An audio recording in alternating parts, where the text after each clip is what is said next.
I guess you've been wondering what has been happening. Well, a lot's been happening, but you can go on Twitter and find out exactly what is happening with my life. I'm sure you're not here to look at those things. So let's get into it.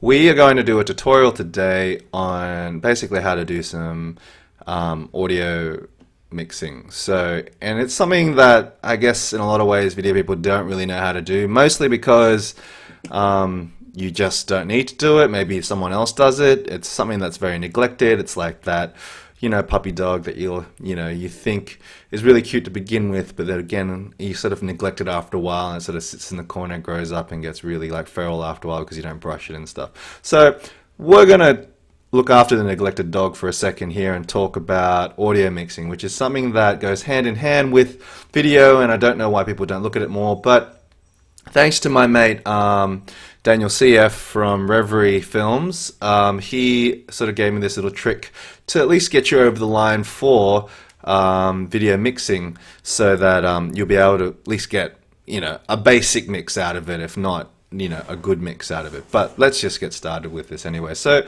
I've got this film here that I shot in Easter. It's called what was it called? It was called The Forgiven. I'm just going to turn my volume up so you can hear it. But here it goes. So this is what it basically sounds like as the raw audio. Now, what Jenny did to you was atrocious. You know about that? I know everything. Oh. Well then, why does a heartless woman like that deserve my forgiveness? Alright, what a riveting movie. Okay, so you want to throw music underneath these things. Now, when people are talking and that kind of thing, that's one of the problems, is that obviously the music can be a little bit overwhelming, but you don't want to mix it so low that you just can't hear you can't hear the music at all. And that's one of the problems that you always have with mixing audio. A talking head. This is very basic. Like, we're just talking like talking heads and some music. Now, this is something you'll come across in whatever you decide to do. Now, if you're doing your church news or you're doing like a piece to camera, you just want to throw a little bit of music underneath. This is just going to help you sort of understand how to basically get that sort of that sound of a punchy kind of voice in the middle with a sort of track at the back. Now, I'll just sort of just guide you through this. Now, what we're going to do here is, I'm just going to open this up just a little bit more so you can kind of see waveforms. Now, you can see here the audio waveform is not very big. It's actually really quite small. And we're going to look at the meters here. If you can see the meters right here, I'm going to just play a little bit of it.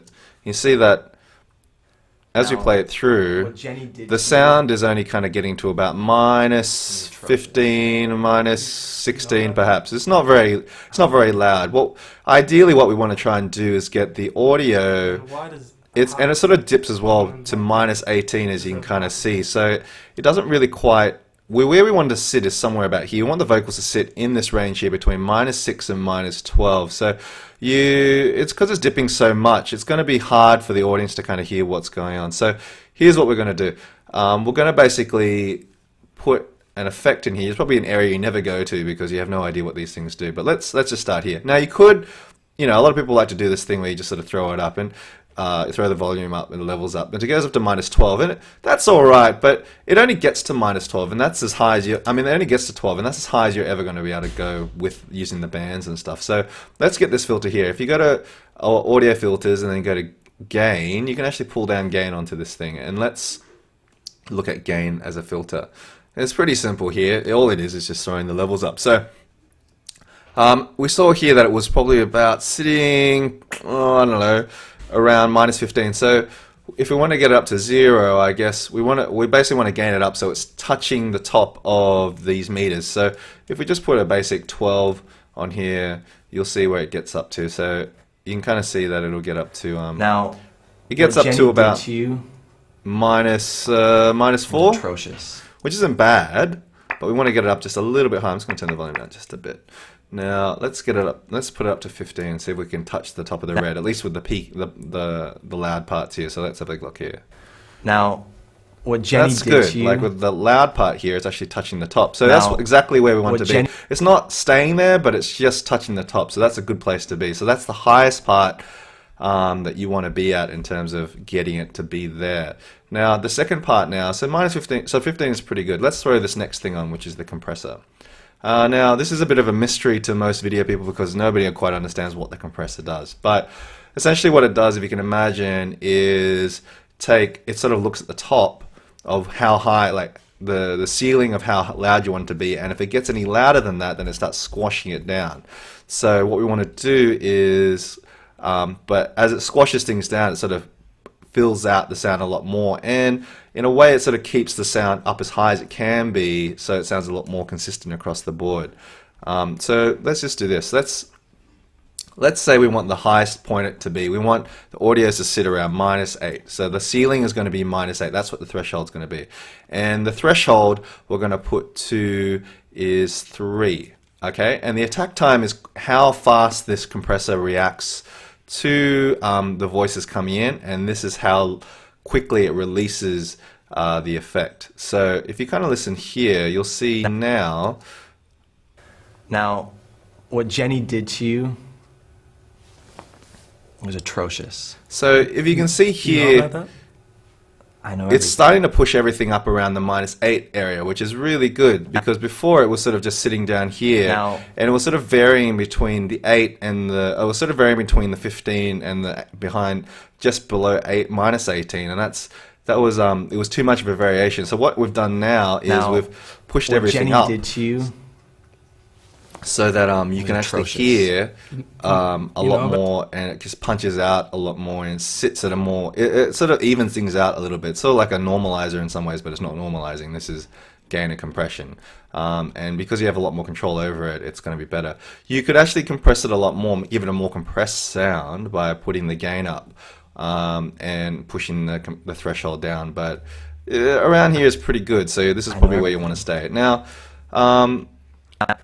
Now that we've got kind of the vocals Now, kind of punching out a lot what Jenny more, did to you. it's probably just still a little bit loud in this section here. Now- So we can probably squash it down even more. Let's make it, actually, if we make it -8. I apologize for any audio people out there who are watching this and thinking he has no idea what he's talking about. This is just basic for me.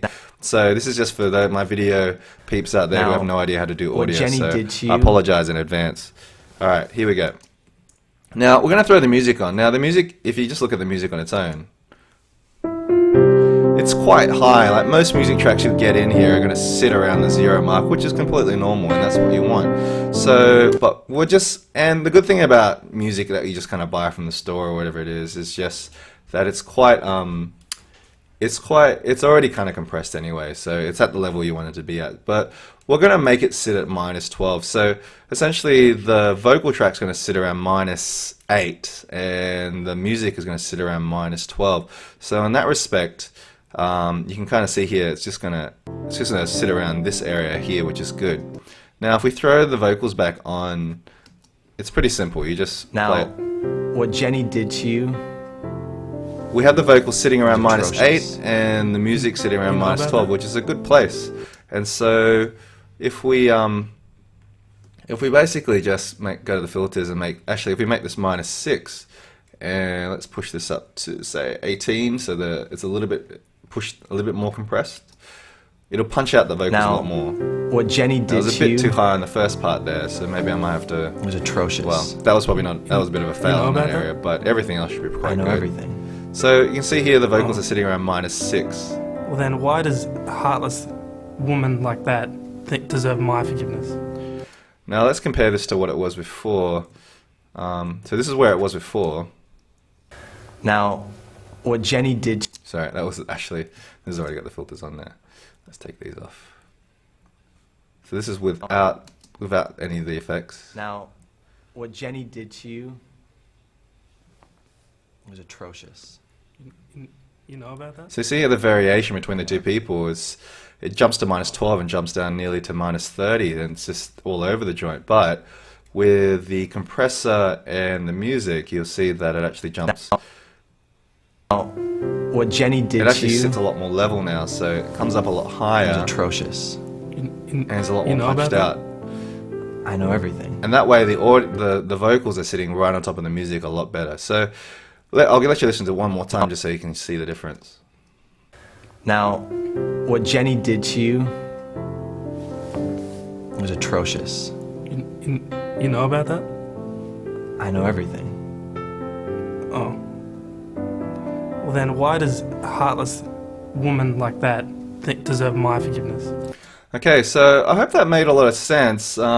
It's a neat trick, and to be honest, if you can give people good audio, it gives a better impression of what the video is, and you don't want to distract people with bad audio when you're trying to get them to look at the visuals rather than the audio, but because your audio guy's going to do that. But you know what? I will guarantee that good audio will give you a better result every time. So even if you don't have a professional post guy with you, I mean, this is a basic way to basically get at least that sort of sound of, you know, a mixed video, you know, if that makes any sense. Anyway, I hope that's been helpful. I hope that you guys can use this for something, and if you have anything and I've done this completely wrong, please let me know. I'll be willing to rectify this tutorial. Anyway, hope you've had a good time. I certainly have, and I'll see you next time.